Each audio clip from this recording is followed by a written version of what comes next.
এটাৰ কথা ক'ব লাগিব নহলে ভুল মেছেজ হ'ব এইটো ৰাজনৈতিক মুনাফা আদায় কৰিবৰ কাৰণে এইখন সদনত এই কথা উত্থাপন কৰি কথা ক'বলৈ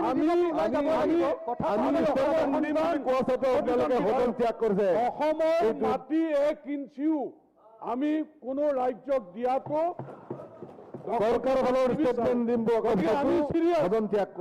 আমি সিৰিয়াস যেটো ৰাজনৈতিক মাইলেজ লবৰ কাৰণে এই কাম কৰিছে আমি গৰিহণা দিছো এই কথা কি আমাৰ কি দায়িত্ব নাই আমি যেতিয়া অপজিশনত আছিলো তেতিয়া উল্লেখ কৰিছিলো তেতিয়াৰ মুখ্যমন্ত্ৰী তৰুণ গগৈ ডাঙৰীয়া সেই কোৱাটাৰ দখল কৰিবলৈ আহিছিল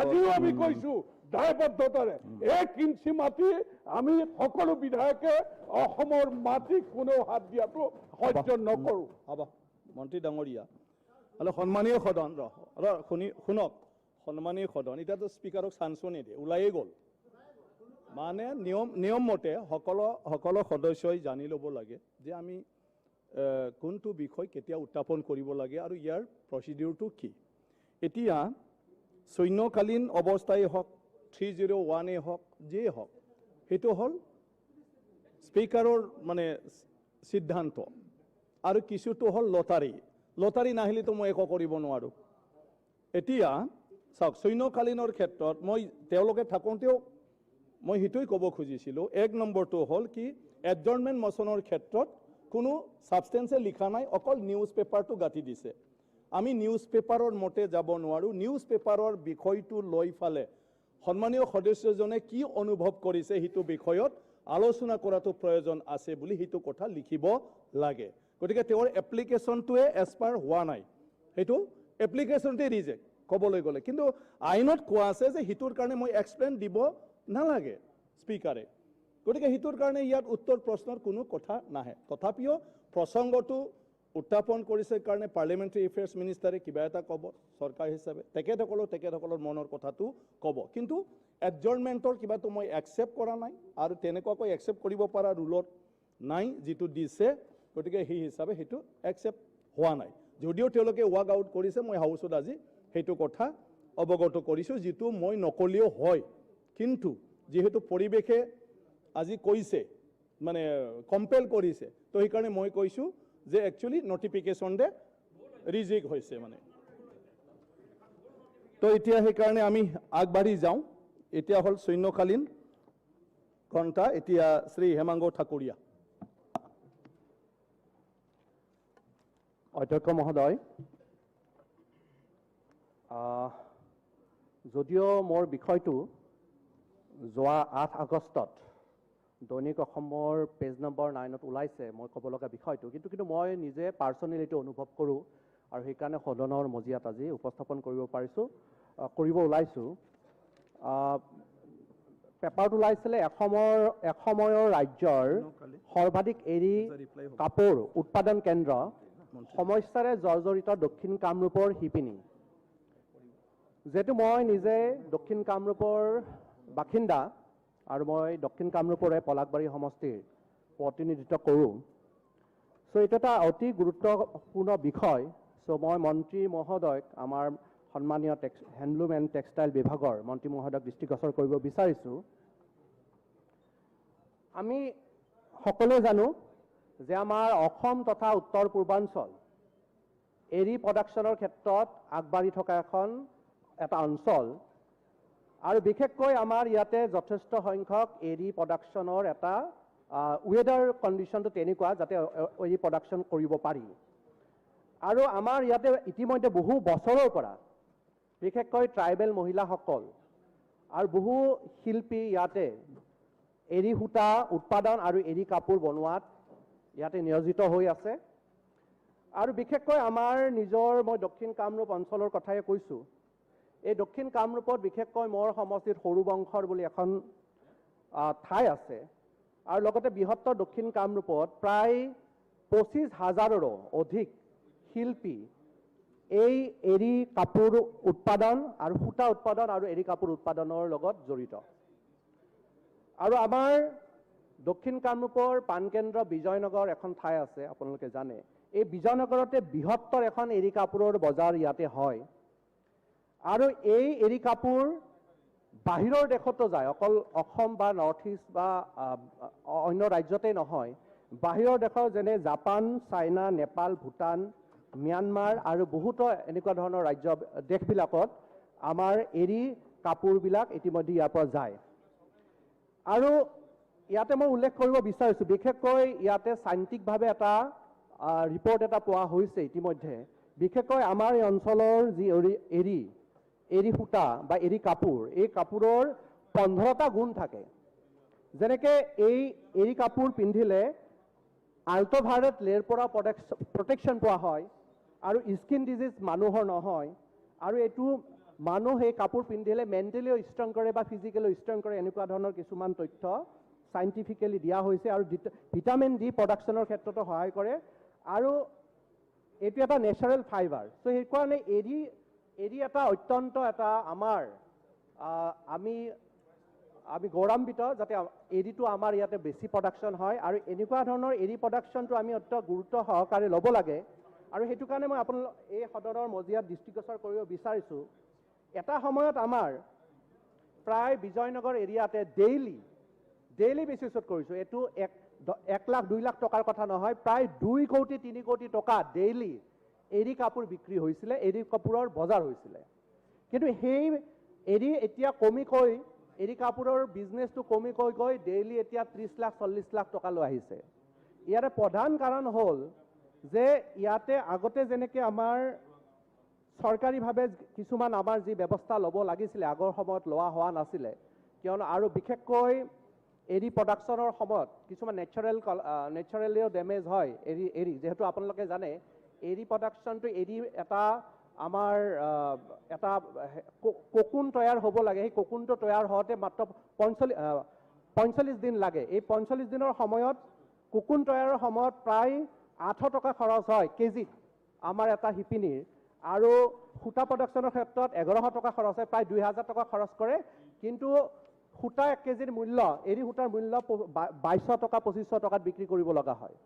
চ' এইটো কাৰণে যথেষ্ট তেওঁলোকৰ এতিয়া এই শিপিনীসকলে যথেষ্ট অসুবিধাৰ সন্মুখীন হৈ আছে চৰকাৰীভাৱে তেওঁলোকে ব্যৱস্থা নোলোৱাৰ কাৰণে।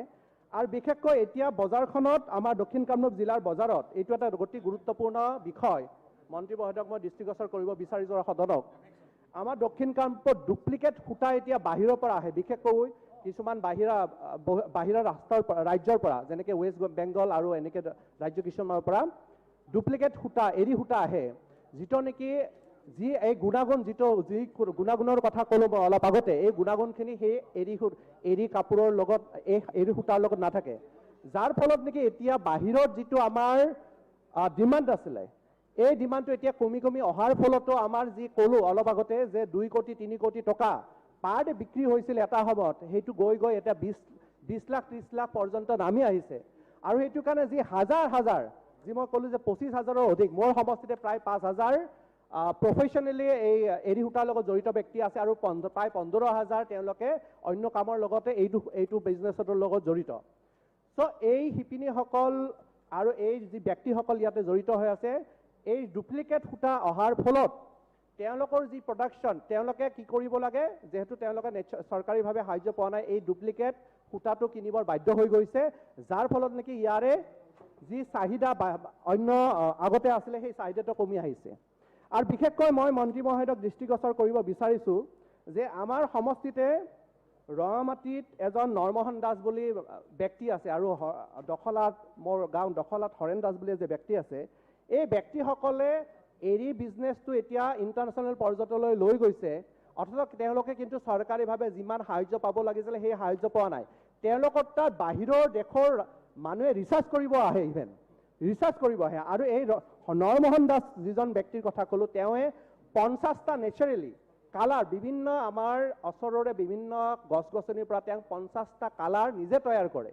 এনেকুৱা ধৰণৰ ব্যক্তি, এনেকুৱা ধৰণৰ এটা শিল্প আমাৰ দক্ষিণ কামৰূপ জিলাত, আমাৰ গুৱাহাটীৰ ওচৰতে আছে।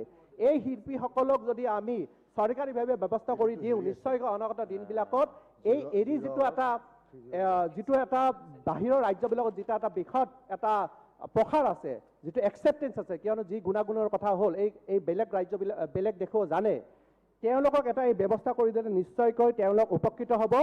আৰু মই ইয়াৰ দ্বাৰা মন্ত্ৰী মহোদয়ক অনুৰোধ জনাম, যেটো আপোনালোকে জানে, মন্ত্ৰী মহোদয় জানে যে ইতিমধ্যে এক্সপোর্ট অফ হ্যান্ডলুম যেটো প্রোডাকশন হয় ইন্ডিয়ার প্রায় 360 মিলিয়ন USD ডলার আমার ইয়ারলি তাতকৈ বেশি পোৱা যায়। কিন্তু আমি যদি আমাৰ নিজৰ যি প্ৰোডাকশন আছে এৰি প্ৰোডাকশন যদি আমি হ্যান্ডলুম এক্সপোৰ্ট প্ৰমোশন কাউন্সিলৰ লগত যোগাযোগ কৰি আমাৰ এৰিটো যেটো এৰি কাপোৰ আৰু এৰি সূতাৰ যেটো আমি চাহিদাটো এক্সপোৰ্ট যদি আমি কেন্দ্ৰীয়ভাৱে কৰিব পাৰোঁ, তেতিয়াহ'লে আমাৰ শিপিনীসকলে যি মাজত যি মধ্যভোগী যি দালাল সোমাইছে, এই বিভিন্ন স্থলৰ মধ্যভোগী দালাল সোমাইছে, যাৰ ফলত নেকি আমাৰ শিপিনীসকলে প্ৰকৃত তেওঁলোকে যি মজুৰি পাব লাগে সেই মজুৰিখিনি নাপায় তেওঁলোকে। সেইটো কাৰণে আমাৰ যদি চৰকাৰীভাৱে ব্যৱস্থা কৰা হয়, বিশেষকৈ আমাৰ যি Assam government market corporation limited আছে, AGMC যি আছে, এই AGMCয়ে আগতে এটা তেওঁলোকে ব্যৱস্থা কৰিছিলে যে এই শিপিনীসকলৰ পৰা কালেকশ্যন কৰা এটা ব্যৱস্থা আগতে আছিলে। কিন্তু দেখা গৈছে যে বহু সময়ত তেওঁলোকে শিপিনীসকলৰ পৰা ডাইৰেক্টলি ল'বলৈ অসুবিধা হয় বা তেওঁলোকে থাৰ্ড পাৰ্চন নিয়োগ কৰা নাই সেই শিপিনী কালেকশ্যন কৰাৰ কাৰণে। তাৰ ফলত নেকি তেওঁলোকে কিছু মিডিয়েটৰৰ পৰা সেই কালেকশ্যনটো কৰি আছে, যাৰ ফলত নেকি শিপিনীসকলে যিমান টকাত পাব লাগিছিলে সেই টকাটো নাপায়। এটা দুখজনক বাৰ্তা মই আপোনালোকক দিম, মন্ত্ৰী মহোদয়ক জনাওঁ ইয়াৰে যে প্ৰায় 10 বছৰ আগতে এই কাপোৰৰ মূল্য 4,000 টকা আছিলে, প্ৰায় 10 বছৰ আগতে, আৰু বৰ্তমানৰ প্ৰায় 4,000-5,000 টকা হৈ আছে এতিয়াও। কিন্তু এই এখন এনেকুৱা ধৰণৰ গুণাগুণ থকা এনেকুৱা এখন কাপোৰ যিখনৰ নেকি এটা সাইণ্টিফিকেলি এটা প্ৰমাণ হৈছে যে এনেকুৱা ধৰণৰ গুণবিলাক আছে, সেই কাপোৰখনৰ এটা চাহিদা যদি আমি ইণ্টাৰনেশ্যনেল মাৰ্কেটত আমি এই শিপিনীসকলক যদি আমি উচিত তেওঁলোকক যদি ব্যৱস্থা কৰি দিওঁ, নিশ্চয়কৈ অনাগত দিনবিলাকত আমাৰ শিপিনীসকলৰ এই এৰীৰ বিজনেছটো শিপিনীসকলৰ জীয়াই থাকিব পাৰে। এই 25,000 অসম দক্ষিণ কামৰূপ জিলাৰে নহয়, বৃহত্তৰ আমাৰ অসমতো যিবিলাক ট্ৰাইবেল এৰিয়া আছে সেই ট্ৰাইবেল এৰিয়াবিলাকত এই এৰী আৰু বিশেষকৈ মুগাৰো এই শিল্পৰ লগত জড়িত, যেহেতু ইয়াতে আমাৰ প্ৰডাকশ্যন হয়, যেহেতু এৰী গছ আমাৰ অসমত বিভিন্ন অঞ্চলত এৰী গছ পোৱা যায়। এই শিল্পৰ জৰিয়তে আমাৰ বিশেষকৈ আমাৰ শিপিনীসকলক স্বাৱলম্বী কৰি তুলিব পাৰি। আৰু এই মৃৎপাট যিটো শিল্প আছে, এই মৃৎপাট শিল্পটো বিশেষকৈ দক্ষিণ কামৰূপ জিলাৰ কাৰণে নহয়, গোটেই অসমৰ কাৰণে যাতে এটা ব্যৱস্থা মন্ত্ৰী মহোদয় লয়। আৰু ইয়াৰ মাজতে মই মন্ত্ৰী মহোদয়ক এটা অনুৰোধ জনাম, যেহেতু গোটেই বৃহত্তৰ দক্ষিণ কামৰূপত বিজয়নগৰ আমাৰ পলাশবাৰী এৰিয়াটোতে যেহেতু আটাইতকৈ বেছি এৰী মুগা তাত উৎপাদন হয়, আৰু তাত যেহেতু এৰী মুগাৰ আটাইতকৈ ডাঙৰ বজাৰখন আছে, বিজনেছটো হয়, মই মন্ত্ৰী মহোদয়ক এই সদনৰ জৰিয়তে মই অনুৰোধ জনাম তেওঁ যাতে এটা ব্যৱস্থা লয় যাতে বিজয়নগৰখন এৰী বস্ত্ৰ নগৰী হিচাপে ঘোষণা কৰে। তাৰে মই এটা আপোনাক অনুৰোধ জনালোঁ যাতে বিজয়নগৰখন এৰী বস্ত্ৰ নগৰ হিচাপে ঘোষণা কৰি তাত এটা চৰকাৰীভাৱে ভাল এটা ব্যৱস্থা কৰি এই যিবিলাক শিল্পীসকল বহু শ বছৰৰ পৰা তেওঁলোকে এই শিল্পৰ লগত জড়িত আছে, তেওঁলোককো এটা সংস্থাপনৰ ব্যৱস্থা কৰি দিয়া হ'ব। আৰু ইয়াৰ লগে লগে আমাৰ যি এৰীৰ কাপোৰৰ প্ৰসাৰ, এই প্ৰসাৰটো আমি যথেষ্টভাৱে অকল নেশ্যনেল পৰ্যায়তো নহয় ইণ্টাৰনেশ্যনেল পৰ্যায়তো আমি সংস্থাপিত কৰিব পাৰিম। আৰু ইয়াৰ লগে লগে আমাৰ অৰ্থনৈতিক ব্যৱস্থাটোতো তাত এটা আমাৰ যথেষ্ট আমি লাভান্বিত হ'ম। ইয়াৰ লগে লগে মন্ত্ৰী মহোদয়ক আমি জনাব বিচাৰোঁ যে আমাৰ ইণ্টাৰনেশ্যনেল লেভেলত যি আমাৰ কিছুমান ফেয়াৰ পতা যায়, যে আন্তঃৰাষ্ট্ৰীয় যিবিলাক আমাৰ শ্ব'ৰুম হিচাপত যিবিলাক আমাৰ ডিছপ্লে কৰা যায়, তাত যথেষ্ট পৰিমাণে দেখা গৈছে যে আমাৰ এৰী কাপোৰটো বাহিৰৰ মানুহো একচেপ্ট কৰিছে, আৰু এতিয়া বিদেশত প্ৰায়বিলাক কাণ্ট্ৰিতে আমাৰ এই এৰী কাপোৰ এতিয়া ব্যৱহাৰ হয়। আৰু সেইটো কাৰণে মন্ত্ৰী মহোদয় মই গুৰুত্ব সহকাৰে এই বিষয়টো ল'বলৈ মই আহ্বান জনাইছোঁ।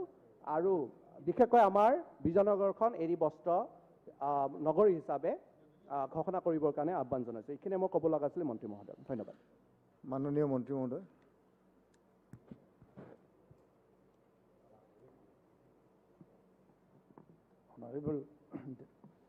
Honorable Deputy Speaker, আজি যিটো বিষয় ইয়াত উত্থাপন কৰিছে, দৈনিক অসম বাতৰি কাকতৰ যিটো ৰিপৰ্ট তাৰ আধাৰত আমাৰ পলাশবাৰীৰ বিধায়ক ডাঙৰীয়া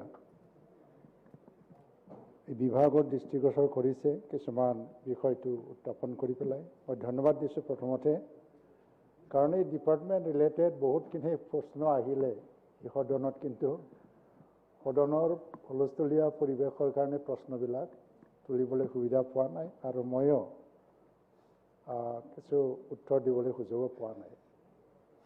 যিটো আমাৰ চেৰিকালচাৰ ৰিলেটেড সমস্যাবোৰ গোটেই অসমত হয়, এইটো ভাল হৈ থকা নাই, মই স্বীকাৰ কৰোঁ। তাৰ বহুত কাৰণ আছে। এটা হ'ল আমাৰ যিবিলাক এৰি ফাৰ্মছ আছে, এইটো বহুত পুৰাণা, মেইনটেনেন্সৰ প্ৰব্লেম আহি গৈছে, মেন পাৱাৰৰ প্ৰব্লেম আহি গৈছে আৰু আমি ভালকৈ মেইনটেইন কৰিব পৰা নাই। প্ৰায় 336টা চেৰিকালচাৰ ফাৰ্মছ আছে আমাৰ, আৰু তাৰে খুব ভালকৈ যদি চলি থকা ফাৰ্মছ আছে তেতিয়া 30-40% ভালকৈ চলি আছে, বাকীবিলাকত বহুত সমস্যা আছে। এই চেৰিকালচাৰৰ লগত কটেজ ইণ্ডাষ্ট্ৰীৰ লগত প্ৰায় 3.10 লাখ ফেমিলি মানে নিৰ্ভৰশীল হৈ আছে, কাৰণ এগ্ৰিকালচাৰৰ পিছত গ্ৰাম্য অৰ্থনীতি যদি আজি কোনোবা ছেক্টৰে সহায় কৰিছে বা সবল কৰি তুলিছে, এইটো হ'ল হেণ্ডলুম টেক্সটাইল আৰু চেৰিকালচাৰটো অন্যতম। আজি যিটো দক্ষিণ কামৰূপৰ কথা কৈছে, পলাশবাৰী আৰু চাউথ কামৰূপৰ, যোৱা বছৰ 2019-20 চনত আমাৰ টাৰ্গেট আছিলে এৰি ককুন মানে এৰি কাঠ ককুন 190 মেট্ৰিক টন, কিন্তু আমি অকল 42.53 মাত্ৰ মানে 22% আমি কৰিব পাৰিছিলোঁ। কিন্তু আজি ভাল খবৰ, মাননীয় বিধায়কে শুনি পেলাই ভাল পাব যে এই বছৰ আকৌ বাঢ়ি গ'ল, 22.4%ৰ পৰা 78.13%লৈকে উঠি গৈছে।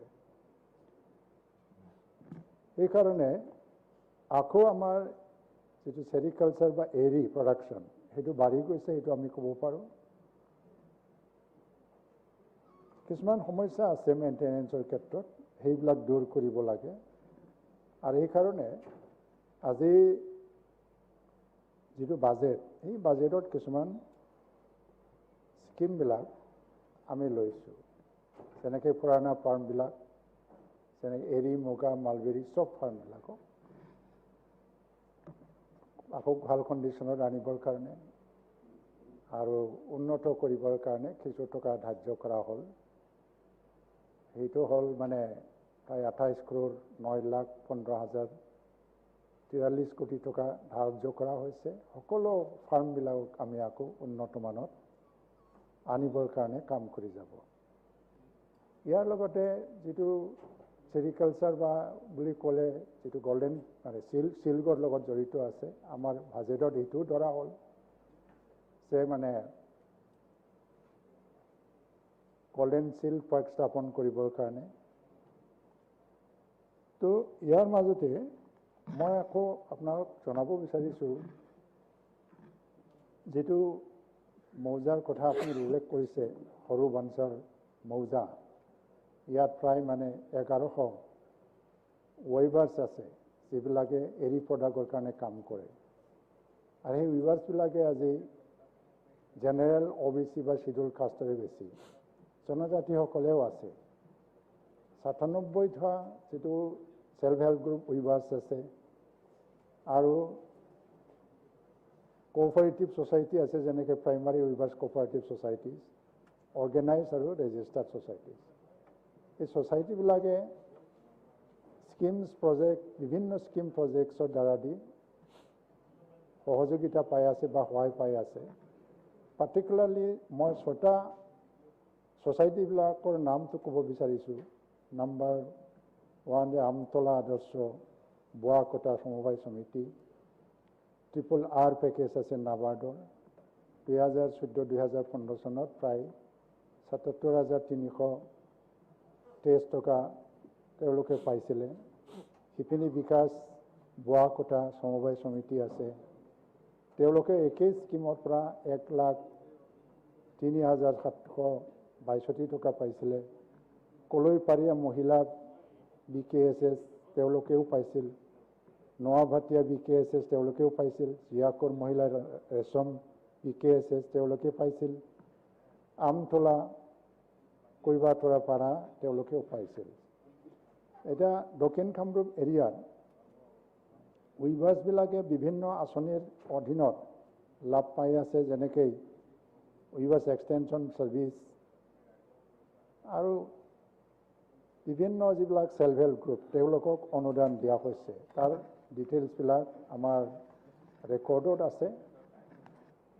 আৰু 2019-20 চনত পলাশবাৰী LSৰ ভিতৰত চতুৰ্ভুজ সেল্ফ হেল্প গ্ৰুপ দুটা, 2 নং আমতলা প্ৰায় তেওঁলোকেও পাইছিল 1,87,500। মালিতীয়া সেল্ফ হেল্প গ্ৰুপ, কামৰূপৰ ৰামধেনু সেল্ফ হেল্প গ্ৰুপ, ছয়গাঁও LSৰ ভিতৰত BT self help group,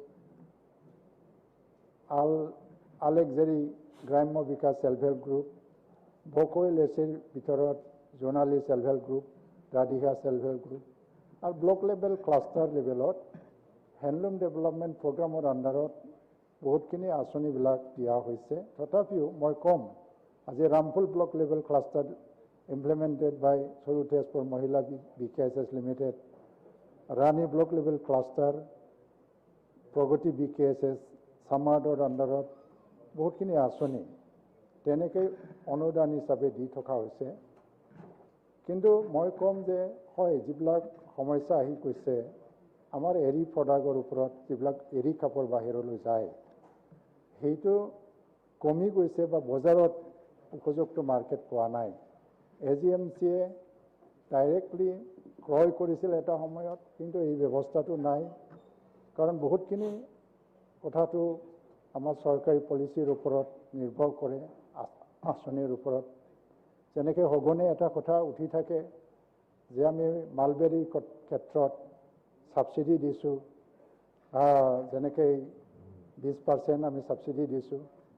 cotton ইয়ান বেংগৰ কটনৰ ছাবচিডি আমি 30% দিছোঁ, কিন্তু আজিলৈকে চৰকাৰী পৰ্যায়ত এৰীৰ ওপৰত ছাবচিডি দিয়াৰ কোনো আঁচনি নাই বা পলিচি নাই। এইটো ক্ষেত্ৰত অৱশ্যে মুখ্যমন্ত্ৰী ডাঙৰীয়াই হেণ্ডলুম টেক্সটাইল ডিপাৰ্টমেণ্টৰ লগত যেতিয়া ৰিভিউ মিটিং লৈছিলে এটা ইন'ভেটিভ আইডিয়া, ৰিভলিউচনাৰী এটা চেঞ্জ আনিব পৰা যায় নেকি, বহুত দিশটো আলোচনা কৰিছিল। আৰু সেইকাৰণে এটা এই ধৰণৰ এটা ছিষ্টেমেটিক মাৰ্কেট ডেভেলপ কৰিব লাগে, য'ত আমাৰ হেণ্ডলুম টেক্সটাইলৰ প্ৰডাক্টছবিলাক আমি গুৱাহাটীৰ পৰাই বা অসমৰ যিকোনো ঠাইৰ পৰা বাহিৰলৈ পঠোৱাৰ যিবিলাক মাৰ্কেট লিংকেজটো আমি যাতে কৰিব পাৰি, কিন্তু আজিলৈকে কোনো এটা কনক্ৰিট পৰ্যায়ত যিহেতু আহিব পৰা নাই, সেইকাৰণে আজি ইয়াৰ পলিচি আকাৰত মই আজি হয়তোবা আজি এই সদনত ডিক্লেয়াৰ কৰিব নোৱাৰোঁ। আৰু মই আজি আমাৰ চৰকাৰ নতুন, আৰু তাৰপিছত বহুতখিনি এটা ইন'ভেটিভ আইডিয়াবিলাক আনিবৰ কাৰণে আমি চিন্তা চৰ্চা কৰি আছোঁ। ছাবচিডি পলিচিত আমি আকৌ এনহেঞ্চ কৰিব পাৰি নেকি, সেইটো আমি চিন্তা কৰি আছোঁ, বিবেচনাধীন। যিটো আমি মালবেৰী 20%, কটন 30% ছাবচিডি দি থাকোঁ, সেইটো শিপিনীসকলৰ লাভৰ কাৰণে আমি আকৌ সেইটো বৃদ্ধি কৰিব পাৰি নেকি, সেইটো বিবেচনাধীন। আৰু ইয়াৰ্ণ বেংক সৃষ্টি কৰি পেলাই শিপিনীসকলে যাতে সহজতে সূতাটো পায়, সেইটো আমি বিবেচনা কৰি আছোঁ। আৰু এৰী সূতাৰ ওপৰত ছাবচিডিটো আমি পৰ্যালোচনা কৰি আছোঁ বা চৰকাৰৰ লগত সেইটো আকৌ গভৰ্ণমেণ্ট পলিচি হিচাপে যদি যেতিয়ালৈকে লোৱা নহয়, আমি যিহেতু বিভাগ হিচাপেতো দিব নোৱাৰে, তাৰ ওপৰতো বিবেচনা চলি আছে। সেইকাৰণে আজি মই এটা কথাই ক'ম যে আমাৰ বিগত যিটো বাজেট বা এতিয়া বৰ্তমান যিটো বাজেট দিয়া হ'ল, সেই বাজেটত কিন্তু এটা মানে আমি যুগান্তকাৰী বুলিও ক'ব লাগিব। হেণ্ডলুম টেক্সটাইল ছেক্টৰত ইমান ডাঙৰ এটা ইনিচিয়েটিভ হয়তোবা হোৱা নাছিল, কিন্তু আমাৰ বাজেটত বিত্তমন্ত্ৰী ডাঙৰীয়ানী অজন্তা নেওগ বাইদেৱে ঘোষণা কৰিছে যে আৰ্টফেড আৰু AGMC থ্ৰুৱেদি আমাৰ যিবোৰ গামোচা, আৰণাই, পাজৰ, একক বা ৰাভাসকলৰ আৰু ৰাজবংশীসকলৰ আজি যিটো গামোচা আমি মানে লৈছোঁ, সেইবিলাকক কিনিবৰ কাৰণে প্ৰায় মানে 80 কোটি টকা ধাৰ্য কৰা হৈছে। এইটো AGMC আৰু আৰ্টফেডে ডাইৰেক্টলি মানে এই ব্যৱস্থাটো কৰিব কিনাৰ কাৰণে আৰু তেনেকৈ শিপিনীসকলক ডাইৰেক্ট ইনডাইৰেক্ট সহায় কৰাৰ কাৰণে ব্যৱস্থা লোৱা হ'ব। হেণ্ডলুম টেক্সটাইল এইটো আনঅৰ্গেনাইজ ছেক্টৰ, আমি কমপ্লিটলি এইটো অৰ্গেনাইজ ছেক্টৰত আনিব নোৱাৰি।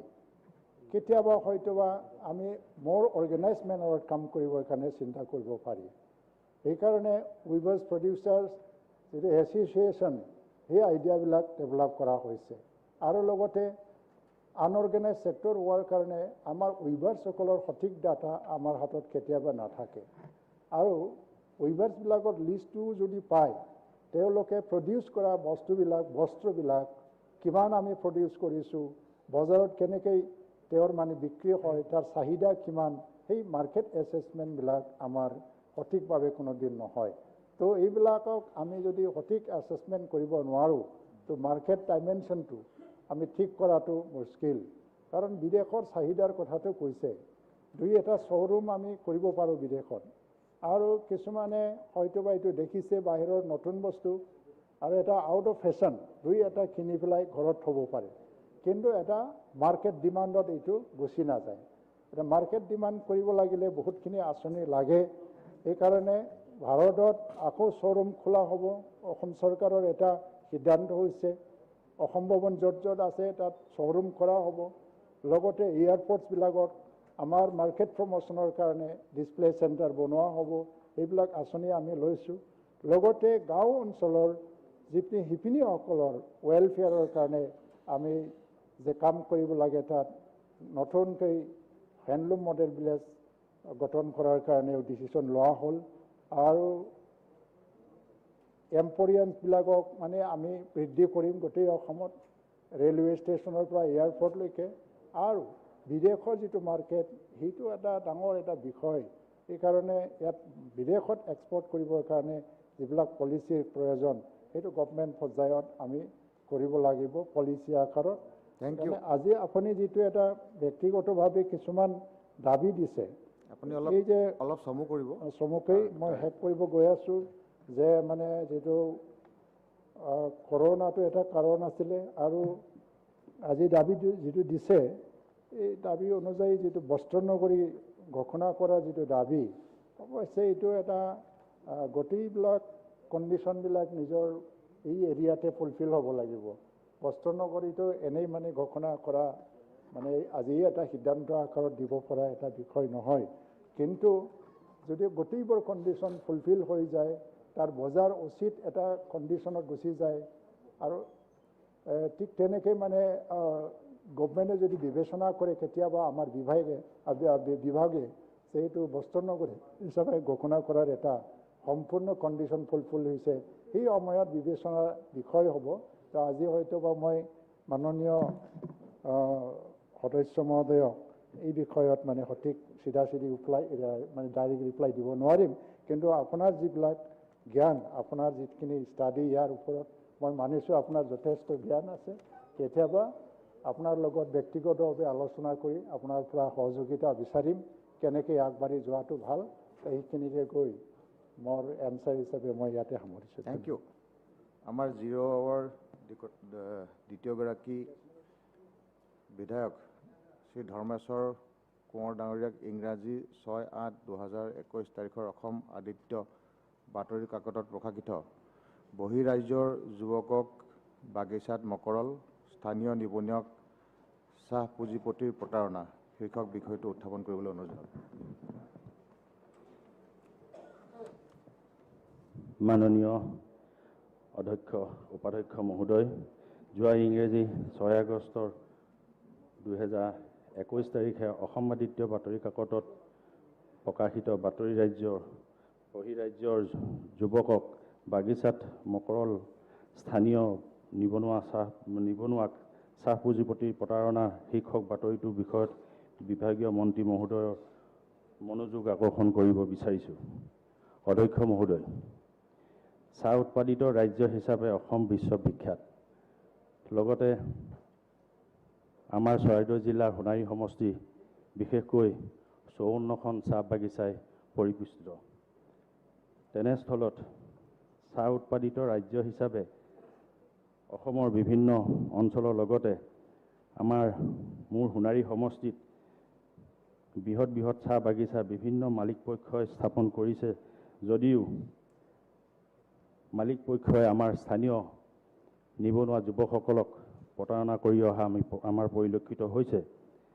এই বাগিচাসমূহৰ শ্ৰমিকসকলৰ বিভিন্ন শিতানৰ আঁচনিৰ যোগেদি উপকৃত কৰিবৰ বাবে যোৱা চৰকাৰখনে বৰ্তমান আমাৰ মাননীয় মুখ্যমন্ত্ৰী মহোদয় যথোচিত ব্যৱস্থা লৈছে বুলি আমি দৃঢ়তাৰে ক'ব পাৰোঁ। যিখিনি জনমুখী আঁচনি তেখেতে ঘোষণা কৰিছে বা ব্যৱস্থা লৈছে, তাৰ ফলশ্ৰুতিত আমাৰ চৰকাৰৰ তৰফৰ পৰা এই নিবনুৱাসকলক বিশেষ সুবিধা দিবলৈ যত্ন কৰিছে যদিও আমাৰ বাগিচা কৰ্তৃপক্ষই বা মালিক গোষ্ঠীয়ে এইখিনি সুবিধাৰ পৰা আমাৰ স্থানীয় নিবনুৱা যুৱকসকলক বঞ্চিত কৰি ৰখা আমাৰ পৰিলক্ষিত হৈছে। গতিকে আমি ভাবোঁ যে যোৰহাটৰ টুকলাইত প্ৰশিক্ষণ সমাপ্ত কৰি উত্তীৰ্ণ হোৱা বাগিচাৰ বহু যুৱক যুৱতী থকাৰ পিছতো বা অন্যান্য আমাৰ স্থানীয় যিসকল নিবনুৱা যুৱক আছে টুকলাই পাছ কৰি অহা, সেইসকলক অযোগ্য ঘোষণা কৰি বাগিচা মালিক কৰ্তৃপক্ষই বা বাগিচা কৰ্তৃপক্ষই প্ৰতাৰণা কৰি আহিছে আৰু তাৰ ফলশ্ৰুতিত নিবনুৱা সমস্যাই বেছি গা কৰি উঠাত বাগিচা কৰ্তৃপক্ষই তাৰ কোনো মনোযোগ নিদিয়াত আমাৰ নিবনুৱা সমস্যা বেছি দ্ৰুতগতিত বাঢ়িছে বুলি আমি ধাৰণা কৰিব পাৰিছোঁ। গতিকে বিশেষ গুৰুত্ব প্ৰদান নকৰিলে বাগিচা কৰ্তৃপক্ষই অন্ততঃ ভৱিষ্যত ভয়াৱহ পৰিস্থিতি এটা সন্মুখীন হোৱাৰ সম্ভাৱনা আছে। তাৰ বাবে যদি বাগিচা কৰ্তৃপক্ষৰ দুখত বা মালিক পক্ষ কোম্পানীৰ দুখত যদি আমাৰ স্থানীয় যি সমস্যাৰ সন্মুখীন হ'ব, তাৰ বাবে হয়তো জগৰীয়াই আমাৰ চৰকাৰে জগৰীয়া হোৱাৰ সম্ভাৱনা প্ৰকট। তেনেস্থলত এই প্ৰাৰ্থী অধ্যক্ষ মহোদয় যোগ্য প্ৰাৰ্থী থকাৰ পিছতো বহিৰাজ্য প্ৰাৰ্থী মুকল কৰাৰ বিষয়টো আমাৰ বিভাগীয় মন্ত্ৰী মহোদয়ৰ দৃষ্টিগোচৰ মই কৰিলোঁ। তেখেতে কি ধৰণে পদক্ষেপ লৈছে মন্ত্ৰী মহোদয়ে তাৰ প্ৰতি লক্ষ্য ৰাখি আমাৰ আগত কিছু তথ্য দিব বুলি আমি আশা কৰিছোঁ। যিহেতু আমাৰ চৰকাৰে বাগিচাসমূহত বিভিন্ন শিতানত বিভিন্ন ধৰণৰ আঁচনিৰ জৰিয়তে উপকৃত হোৱাকৈ নিবনুৱাসমূহ সমস্যা দূৰ কৰাত যিখিনি পদক্ষেপ লৈছে, সেই পদক্ষেপখিনিৰ উপৰিও যদি বাগিচা কৰ্তৃপক্ষই বা মালিক গোষ্ঠীয়ে যদি পদক্ষেপ লয়, সামাজিক কিছুমান আঁচনি তেওঁলোকে যদি যুগুতাই বা সামাজিক আঁচনিৰ জৰিয়তে যদি নিবনুৱাসকলক সংস্থাপিত কৰা কিছু যদি তেখেতসকলে গুৰুত্ব দিয়ে, মালিক পক্ষই গুৰুত্ব দিয়ে, নিশ্চয় আমাৰ সমস্যা বহুতো সমাধান হ'ব বুলি আমি ভাবিছোঁ। তেনেস্থলত আমি বৰ্তমানেও তেওঁলোকৰ যিবিলাক এতিয়া বৰ্তমান বাগিচাসমূহৰ যিসকল শ্ৰমিক আছে, সেই শ্ৰমিকসকলৰ এটা পুঁজি মাহিলী যিটো দৰমহা, সেই দৰমহাৰ পৰা এটা খুচুৰা এটা পইচা মালিক পক্ষই বা বাগান কৰ্তৃপক্ষই কাটি ৰাখে, যিটো খুচুৰা পইচা, যিহেতু ধৰি লওক 2504 টকা 40 পইচা হ'ল, সেই 40 পইচাটো তেওঁলোকে সেই পইচাটো কাটি ৰাখে এটা ভৱিষ্যত নিধি হিচাপে। সেই পইচাটো এই বাগিচাৰ ভিতৰত থকা যিসকল ছাত্ৰ ছাত্ৰী বা যিসকল স্কুলীয়া ল'ৰা, সেই স্কুলীয়া ল'ৰাবিলাকক এই কিতাপ পত্ৰ হওক বা অন্যান্য শৈক্ষিক দিশত তাৰমানে উন্নীতকৰণৰ ক্ষেত্ৰত তেওঁলোকে সেইটো ব্যৱহাৰ কৰিব লাগে, কিন্তু সেই বস্তুটো তেওঁলোকে অলৰেডি বন্ধ কৰি দিছে।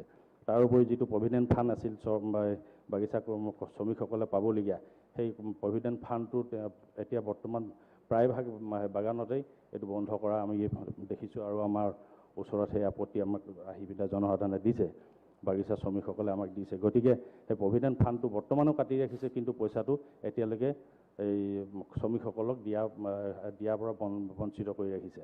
আৰু যিটো পইচা খুচুৰা পইচা ধৰি ৰাখিছে, সেই খুচুৰা পইচাটো আজি বহুদিনৰ পৰাই বন্ধ কৰি ৰাখিছে আৰু কোনো বিদ্যালয়সমূহত আজিলৈকে দিয়া ছাত্ৰ ছাত্ৰীসকলক শৈক্ষিক দিশত দিয়া আজিলৈকে খৰচ কৰা দেখা পোৱা নাযায় বা দেখা পোৱা নাই। গতিকে তেনেস্থলত আজি আমি সেই সকলো সমস্যা আমি দূৰ কৰিবৰ কাৰণে বাগিচা কৰ্তৃপক্ষক বা মালিক গোষ্ঠীক আমি যদি বাধ্য কৰাব পাৰোঁ, চৰকাৰৰ তৰফৰ পৰা যদি বাধ্য কৰাব পাৰোঁ, অন্ততঃ সেইখিনি চৰকাৰৰ তৰফৰ পৰা বাধ্য কৰাবলৈ হ'লে আমাৰ বিভাগীয় মন্ত্ৰী মহোদয় এইখিনি পদক্ষেপ ল'ব লাগিব। আৰু যিহেতু মালিক গোষ্ঠীয়ে আমাৰ বিভিন্ন ৰাজনৈতিক দলসমূহক নিজৰ হাতোৰাত ৰাখিছোঁ বুলি ভাবিয়েই নিজৰ ইচ্ছামতে কিছুমান কাম কৰিব ধৰিছে, কিন্তু সাধাৰণ শ্ৰমিকসকলক বঞ্চিত কৰি ৰাখি নিবনুৱা সমস্যা দিনক দিনে বঢ়াই নিয়াত কিছুমান সিহঁতি বেছি অন্ততঃ নিবনুৱা সমস্যাসমূহ দূৰ কৰাত কোনো গুৰুত্ব দিয়া পৰিলক্ষিত হোৱা নাই।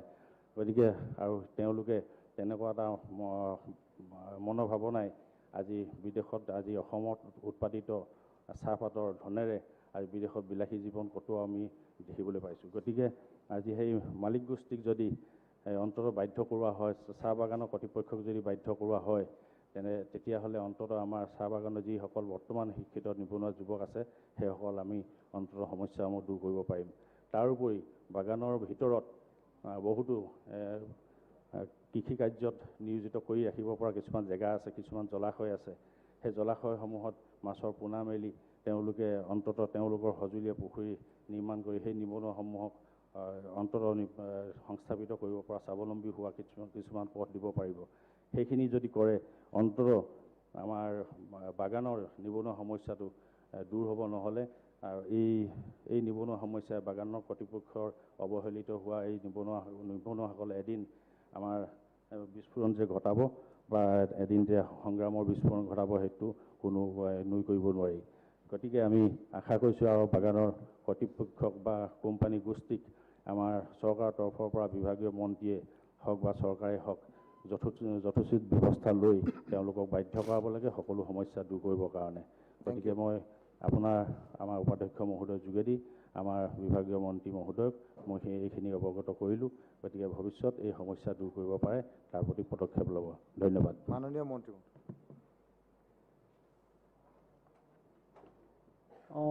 মাননীয় বিধায়ক শ্ৰীযুত ধৰ্মেশ্বৰ কোঁৱৰদেৱে শূন্যকালীন ঘণ্টাত উত্থাপন কৰা বহিৰাজ্যৰ যুৱক বাগিচাত মকৰল স্থানীয় নিবনুৱা পুঁজিপতিৰ প্ৰতাৰণা সেই প্ৰশ্নটোৰ বিষয়বস্তু বিশেষভাৱে অধ্যক্ষ ডাঙৰীয়া চাহ জনজাতি কল্যাণ বিভাগৰ আওতাত নপৰে।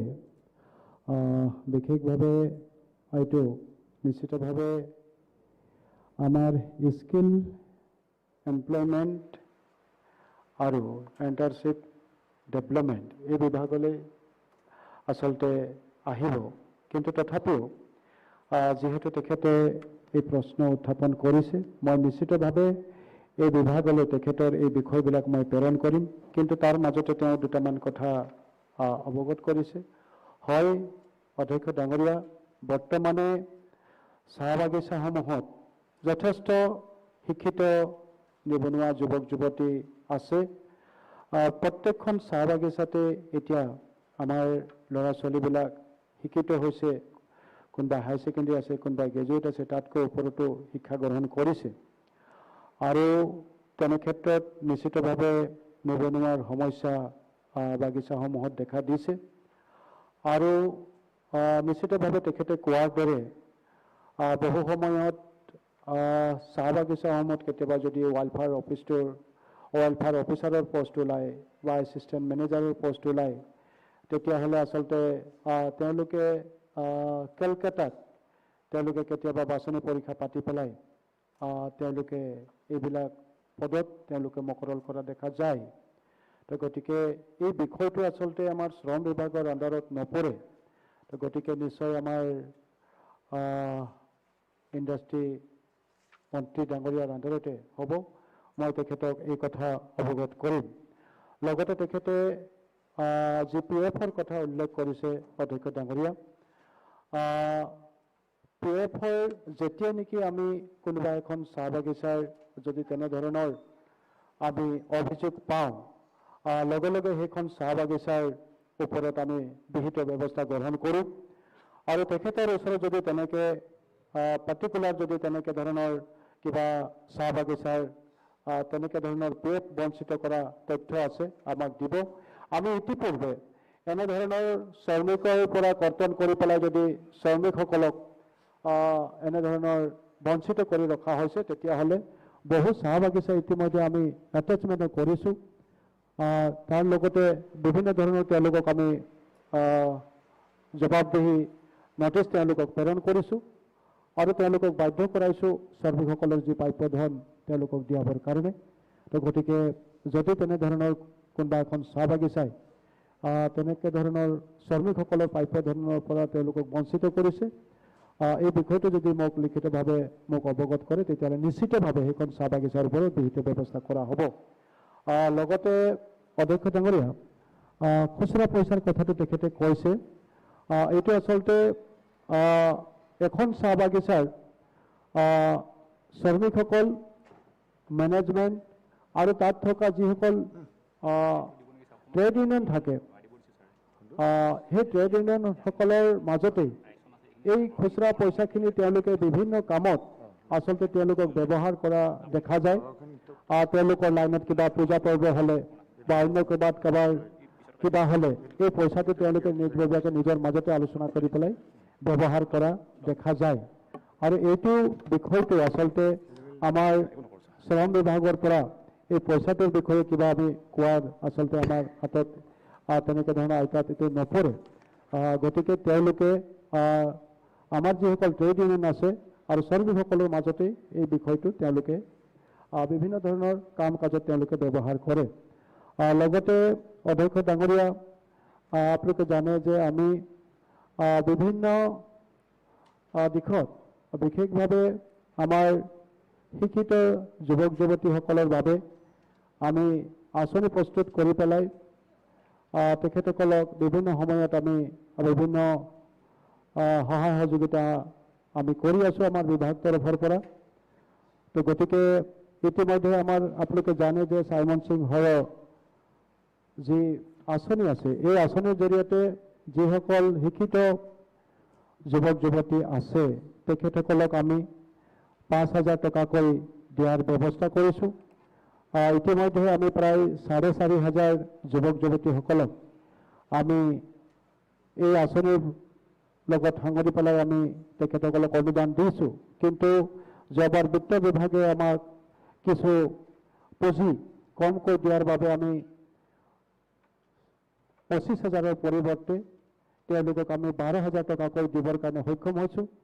আৰু প্ৰায় 15,000 যুৱক যুৱতীয়ে এই আঁচনিৰ বাবে আবেদন কৰিছিল আৰু পুঁজিৰ অভাৱত আমি মাত্ৰ 4,500 যুৱক যুৱতীক ইয়াৰ পৰা উপকৃত কৰিবৰ কাৰণে সক্ষম হৈছোঁ। আৰু ইয়াৰ উদ্দেশ্য আছিলে যে চাহ বাগিচাৰ যিসকল যুৱক যুৱতী আছে, এই যুৱক যুৱতীসকলে যদি কোনোবাই এখন সৰু গেলামালৰ দোকান কৰি আছে, কোনোবাই যদি এখন চাইকেলৰে দোকান কৰি আছে, বা কোনোবা ছোৱালী এজনে বিউটি পাৰ্লাৰে খুলিছে, বা কোনোবা মেচিন লৈ পেলাই তেওঁ কাপোৰ কানি চিলাই কৰি পেলাই তেওঁৰ জীৱনটো আগুৱাই লৈ যাবৰ কাৰণে চেষ্টা কৰিছে, আৰু সেইসকলক আমি কিছু আৰ্থিক সাহায্য অনুদান আগবঢ়াই তেওঁ যাতে নিজৰ ব্যৱসায়টো আৰু অধিক শক্তিশালী কৰিব পাৰে, এই উদ্দেশ্যেৰে আচলতে আমি তেখেতসকলক এই অনুদানৰ কথা চিন্তা কৰি পেলাই আমি আমাৰ ডিপাৰ্টমেণ্টৰ ফালৰ পৰা আমি ব্যৱস্থা কৰিছোঁ। তাৰ লগতে আপোনালোকে জানে যে উচ্চ শিক্ষাৰ কাৰণে আমি যেনেকৈ হাই ছেকেণ্ডেৰী মেট্ৰিকৰ শিক্ষাৰ বাবে আমি চাইমন সিং হৰ নামৰ স্কিম জৰিয়তে তেখেতসকলক আমি 10,000 টকাকৈ দিয়াৰ ব্যৱস্থা কৰিছোঁ। লগতে যিসকল ডিগ্ৰীত পঢ়ি আছে তেখেতসকলক আমি 7,000 টকাকৈ দিয়াৰ ব্যৱস্থা কৰিছোঁ। ANM GNM যিসকল ছোৱালীয়ে পঢ়ি আছে তেখেতসকলকো আমি আৰ্থিক অনুদান আগবঢ়াইছোঁ। ঠিক তেনেকৈ আমি উচ্চ শিক্ষাৰ বাবেও আমি বিভিন্ন সময়ত কোনোবাই MBBS পঢ়ি আছে, কোনোবাই ইঞ্জিনিয়াৰিং পঢ়ি আছে, কোনোবাই ইউনিভাৰ্চিটিত পঢ়ি আছে, তেখেতসকলকো আমি আৰ্থিক সাহায্য আগবঢ়াৰ ব্যৱস্থা কৰি আছোঁ। যিবিলাক আত্মসহায়ক গোট আছে, আত্মসহায়ক গোটসমূহকো আমি 25,000 টকাকৈ আৰ্থিক অনুদান আগবঢ়াবৰ কাৰণে ব্যৱস্থা কৰিছোঁ। তো গতিকে এনেধৰণৰ বিভিন্ন আঁচনিৰ জৰিয়তে আচলতে আমি আমাৰ চাহ বাগিচাৰ ছাত্ৰ ছাত্ৰীৰ লগতে নিবনুৱা যুৱক যুৱতীসকলক আমি সহযোগিতা আগবঢ়াই আছোঁ। Thank U. ধন্যবাদ। প্লিজ আমাৰ 0 আৱাৰ্ছত ক'বলৈও খুব ব্ৰিফলি ক'ব লাগে আৰু আনচাৰটো 5 মিনিটমানৰ ভিতৰত হ'লে ভাল হয়। এতিয়া মই তৃতীয়গৰাকী বিধায়ক শ্ৰী ৰামকৃষ্ণ ঘোষ ডাঙৰীয়াক ইংৰাজী 8/8/2021 তাৰিখৰ দৈনিক যুগশংখ বাতৰি কাকতত প্ৰকাশিত 6 বছৰেও পূৰ্ণাংগ জিলা হলো না হোজাই আজো নগাঁও নিৰ্ভৰতা শীৰ্ষক বিষয়টোৰ ওপৰত বক্তব্য ৰাখিবলৈ অনুৰোধ কৰিলোঁ।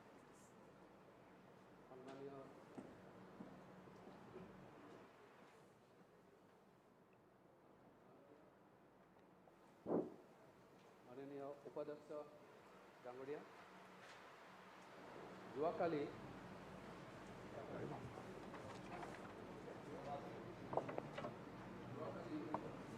বাংলা পেপাৰত অসমৰ জনপ্ৰিয় বাংলা পেপাৰ দৈনিক যুগশংকত এটা নিউজ আহিছে আণ্ডাৰ দ্য কেপশ্যন 6 বছৰেও পূৰ্ণাঙ্গ জেলা হলো না হোজাই আজও নগাঁও নিৰ্ভৰতা। সঁচাকে উপাধ্যক্ষ ডাঙৰীয়া, হোজাই এটা এনে ধৰণৰ গুৰুত্বপূৰ্ণ স্থান আৰু জিলা যাৰ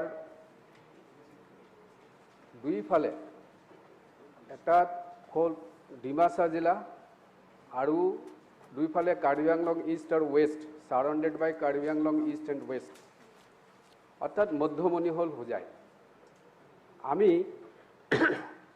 এই নিউজত যদি আমি কেটাগৰী কৰোঁ বা যদি ভাগ কৰোঁ, এই নিউজত দিয়া হৈছে হোজাইত বিভিন্ন ধৰণৰ জিলা ডিপাৰ্টমেণ্ট, চৰকাৰী ডিপাৰ্টমেণ্টবিলাক নগাঁৱৰ পৰা পৰিচালনা কৰা হয়, হোজাইত অহা নাই।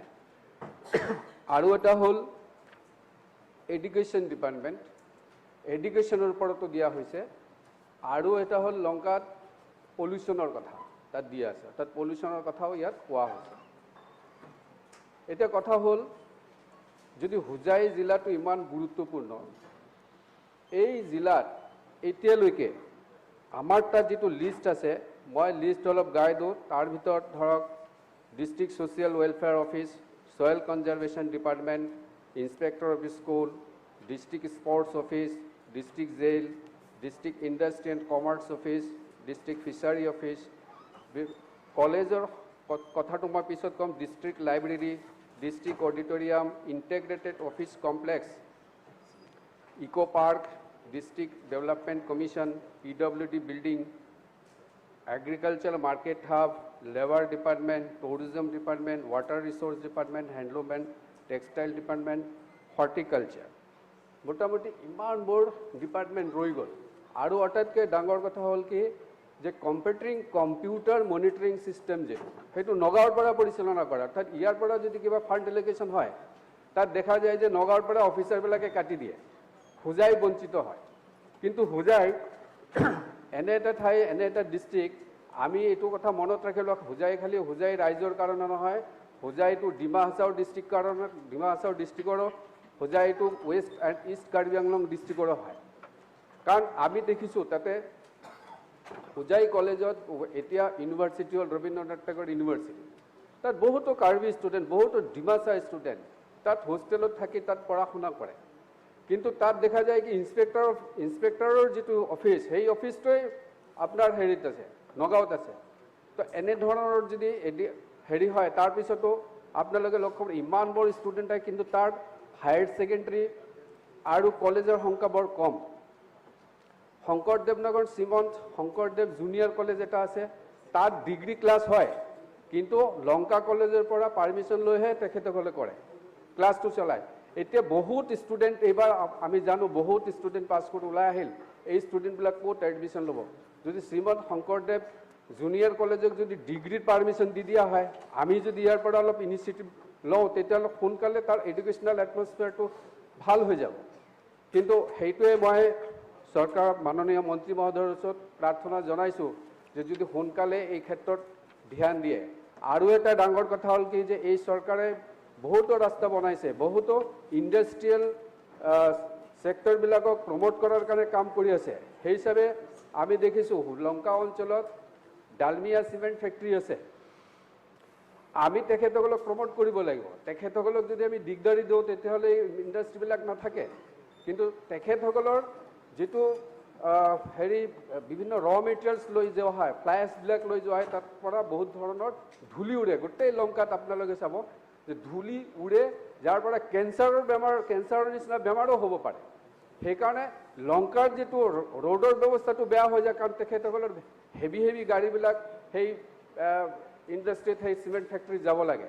সেইকাৰণে বিভিন্ন সময়ত বিভিন্ন দল সংগঠনৰ ডিমাণ্ড দিছিলে, যিহেতু আমি ইণ্ডাষ্ট্ৰীটো বিচাৰোঁ, ফেক্টৰীটো বিচাৰোঁ, কাৰণ লোকেল ল'ৰা ছোৱালীৰ তাত এমপ্লয়মেণ্ট হয়।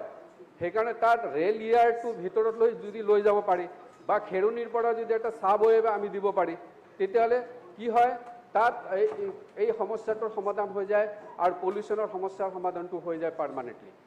সেইকাৰণে মহোদয়ৰ ওচৰত মোৰ নিবেদন, আজি এই পেপাৰত যিখিনি ওলাই আহিছে সেইটো সঁচাকৈ ময়ো চিন্তা কৰি আছিলোঁ যে এই ক্ষেত্ৰত যদি আমি কিবা ষ্টেপ নলওঁ বা আমাৰ এই চৰকাৰে যদি ষ্টেপ নলয়, এই চৰকাৰটো ষ্টেপ লৈছে কাৰণ ইতিমধ্যে বিভিন্ন ধৰণৰ কোঅপাৰেশ্যনমূলক তেখেতসকলে তাতে কাম কৰি আছে, ৰাস্তাৰ পৰা আৰম্ভ কৰি। কিন্তু মোৰ এটা অনুৰোধ, যদি খেৰুনিৰ পৰা এটা চাব ৱেৰ ব্যৱস্থা কৰি দিয়ে তেতিয়াহ'লে এই চিমেণ্ট ফেক্টৰীটো তাত থাকি যায়। তেতিয়াহ'লে তেখেতসকলৰ আৰু কোনো ডিষ্টাৰ্ব নহয়, তেতিয়াহ'লে লংকাৰ ৰাইজৰো কোনো ডিষ্টাৰ্ব নহয়। লংকাৰ যিটো মেইন ৰাস্তা, সেই ৰাস্তাটো ইনটেক্ট থাকি যায়। তাত যিটো নতুন ৰাস্তা হৈ আছে, সেই নতুন ৰাস্তাটো ইনটেক্ট থাকি যাব, তাত আৰু কোনো প্ৰব্লেম নহয়।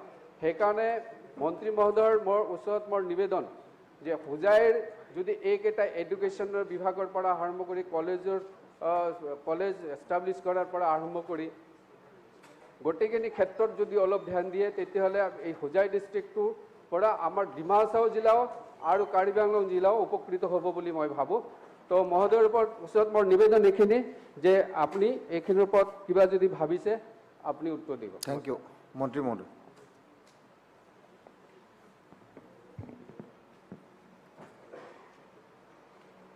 অধ্যক্ষ মহোদয়, উপাধ্যক্ষ মহোদয়, আমাৰ মাননীয় বিধায়ক ৰামকৃষ্ণ ঘোষ ডাঙৰীয়াই যিটো বিষয় আনিছে শূন্যকালীনৰ জৰিয়তে যে আমাৰ হোজাই জিলাখনো এতিয়াও পূৰ্ণকালীন হোৱা নাই বুলি যুৱ সংঘ বাতৰি কাকতৰ উদ্ধৃতি দি আমাৰ দৃষ্টি আকৰ্ষণ কৰিছে। আৰু মই তেখেতক ধন্যবাদ জনাইছোঁ যে তেওঁ উচিত সময়ত জনপ্ৰতিনিধি হিচাপে উচিত বিষয় এটা আমাৰ সদনৰ মজিয়াত উত্থাপন কৰিছে।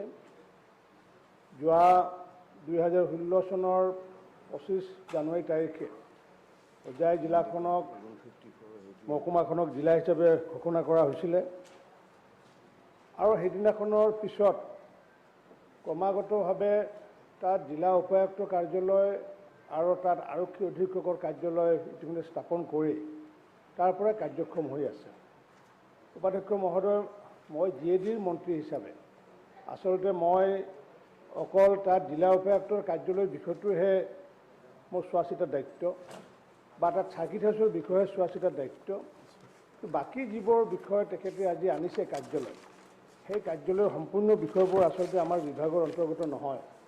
তথাপি মই মাননীয় বিধায়ক ডাঙৰীয়াক মই পৰামৰ্শ আগবঢ়াইছোঁ যে এই বিষয়টো আচলতে জিলা উপায়ুক্তই এখন জিলা হোৱাৰ পিছত প্ৰতিটো বিভাগলৈ আচলতে পত্ৰ প্ৰেৰণ কৰি পেলাই যোগাযোগ কৰি পেলাই সেই এগ্ৰিকালচাৰে হওক বা ফুড এণ্ড চিভিল ছাপ্লাই হওক বা ট্ৰেন্সপৰ্টে হওক বা PWD হওক, তেওঁলোকলৈ জিলাৰ উপায়ুক্তগৰাকীয়ে পত্ৰ প্ৰেৰণ কৰাৰ পিছত আৰু সেই সময়ত যদি তাত বিধায়কসকলে যদি একেলগে বিধায়কসকলৰ যদি মন্ত্ৰীসকলক যদি এই বিষয়ে যদি অনুৰোধ জনায় যে যিসমূহ বিভাগত এতিয়া কাৰ্যালয় হোৱা নাই, নিশ্চিতভাৱে আমাৰ অসম চৰকাৰৰ মন্ত্ৰীসকলে বিহিত ব্যৱস্থা ল'ব।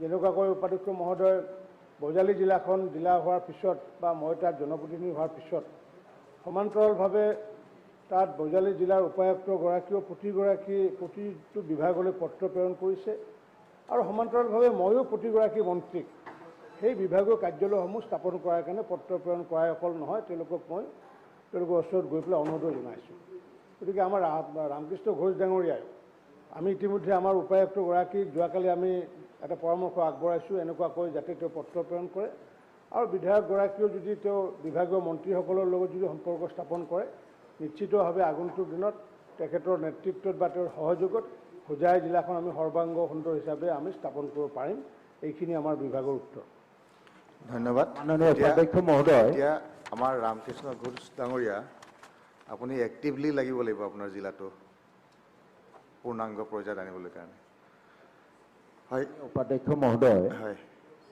এটা পইণ্ট অফ অৰ্ডাৰ আমাৰ দেশখন গণতান্ত্ৰিক দেশ and in democratic setup the more space the opposition gets, the more the democracy flourishes. Aji sir, Mananiya Upadhyaksh Mohoday, 3টা 0 hour. All are from ruling party. Where is the space for the opposition? What is our setup, administrative setup?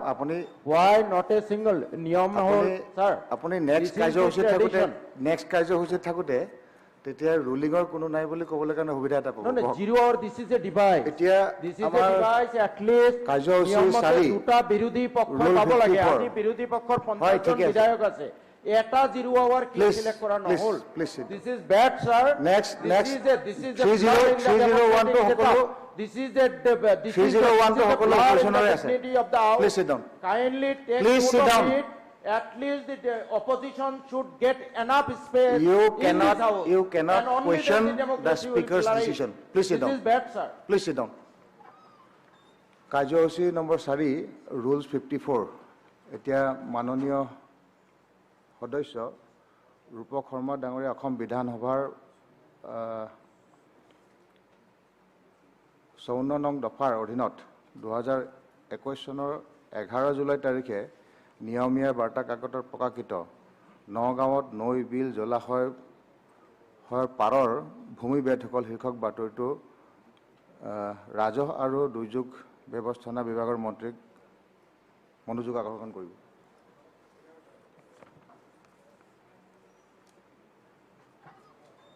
উপাধ্যক্ষ মহোদয় অসম বিধানসভাৰ প্ৰক্ৰিয়া আৰু কাৰ্য পৰিচালনাৰ নিয়মাৱলী 54 নং নিয়মৰ অধীনত 2021 চনৰ 11 জুলাই তাৰিখৰ নিয়মীয়া বাৰ্তা কাকতৰ প্ৰকাশিত নগাঁৱৰ নৈ বিল জলাশয় পাৰৰ ভূমি বেদখল শীৰ্ষক এটি অতি গুৰুত্বপূৰ্ণ বিষয় সদনৰ উপস্থাপন কৰিব দিয়াৰ বাবে মই ধন্যবাদ জনাইছোঁ উপাধ্যক্ষ মহোদয় আজি যিটো বিষয় আচলতে এইটো অকল নগাঁও বুলি নহয় সমগ্ৰ অসমৰ বাবে এটা গুৰুত্বপূৰ্ণ আমি জানো যে ঈশ্বৰ প্ৰদত্ত প্ৰাকৃতিক সৌন্দৰ্যৰে ভৰপূৰ অসম য'ত মাজেৰে বৈ গৈছে মহাভাৰত ব্ৰহ্মপুত্ৰ ইয়াৰ পৰা যিখিনি নদী উপনদী জান জুৰি বিল জলাশয় লুইতৰ পৰা বৰাকলৈ দিশৰ পৰা সোৱণশিৰিলৈ এই নদী নদ নদীবোৰ অসমৰ মানুহৰ সভ্যতা সংস্কৃতি গঢ় লৈ উঠিছিল অসমৰ এই নদ নদী জান জুৰি বিলসমূহ হৈছে অসমৰ জৈৱ বৈচিত্ৰ্যৰ এক প্ৰধান আহাৰ কিন্তু আজি দুৰ্ভাগ্যজনকভাৱে আমি দেখা পাইছোঁ যে এই নদ নদীবিলাকেই হওক জান জুৰি জলাশয়বোৰ আজি বেদখলৰ কবলত পৰিছে আৰু এই যি ব্যাপক বেদখল আমি দেখা পাইছোঁ যে গুৱাহাটী মহানগৰতো যিধৰণে দীপৰ বিলেই কওক বা শিলখাকুৱে হওক বিভিন্ন বিল জলাশয় আদিৰ বেদখলৰ পৰা কৃত্ৰিম বানপানী পৰ্যন্ত আমি দেখা পাইছোঁ উপাধ্যক্ষ মহোদয় নগাঁও জিলাৰ একাংশ এই যি নৈ বিল জলাশয় আদি যিধৰণে বেদখল অব্যাহত আছে আৰু এই বেদখলৰ জিলাখনৰ জৈৱ বৈচিত্ৰ্যৰ প্ৰতিও চৰম ভাবুকিৰ সৃষ্টি হৈছে আৰু এই অবিভক্ত নগাঁও জিলাখনৰ মাজেৰে বৈ থকা যিখিনি উপনৈসমূহ আছে কলং কপিলি যমুনা বৰপানী কিলিং সোণাই নৈ ডিফু মিছা চম্পাৱলী প্ৰমুখ্যে বহু এই নদীসমূহৰ পাৰৰ যিখিনি চৰকাৰী ভূমি বেদখল অব্যাহত আছে উপাধ্যক্ষ মহোদয় অসমত বহু নদ নদী আছে সেইবোৰৰ চিৰপ্ৰভামান প্ৰধান নদী হৈছে ব্ৰহ্মপুত্ৰ আৰু কলং এই নদীৰ এখন খুঁটি যদিও নগাঁও জিলাৰ এই সকলোৱে যদিও আমি কলংখন খুঁটি বুলি কোৱা হয় কিন্তু ৰাইজৰ মাজত এইখন এখন নদী আৰু যিধৰণে নগাঁও জিলাৰ হাতীমূৰা পাহাৰৰ কাষেৰে ব্ৰহ্মপুত্ৰৰ পাৰৰ পৰা পাৰ ভাঙি ওলাই আহি এই নদীখনে নগাঁও মৰিগাঁও আৰু দক্ষিণ কামৰূপৰ মাজেৰে গৈ আৰু ব্ৰহ্মপুত্ৰত মিলিত হৈছে। আৰু এই কলং হৈছে অবিভক্ত নগাঁৱৰ প্ৰাণ। এই কলংখন লৈ বিভিন্ন সাহিত্যৰ সৃষ্টি হৈছিলে। সাহিত্যিক নৱকান্ত বৰুৱাৰ পৰা দেৱকান্ত বৰুৱা একে মহিমগৰাকীয়ে ইয়াৰ সাহিত্যৰ সৃষ্টি হৈছিলে। আৰু বিশেষকৈ ইয়াৰ প্ৰতিগৰাকী এই কলঙৰ দুইপাৰৰ ৰাইজৰ যিদৰে প্ৰাণস্বৰূপ আছিল নগাঁও, আৰু নগাঁৱৰ সামাজিক সাংস্কৃতিক তথা অৰ্থনীতিক জীৱনধাৰাক প্ৰবাহিত কৰি আছিল এই কলং নদীয়ে। উপাধ্যক্ষ মহোদয়, একেদৰে এই আজি কলং নদী নগাঁৱৰ সাংস্কৃতিক ভাৱ হিচাপে আছিলে। আৰু এই কলঙৰ পাৰৰ যি উৰ্বৰা ভূমিত যিধৰণে কৃষকে সপোন ৰচিছিলে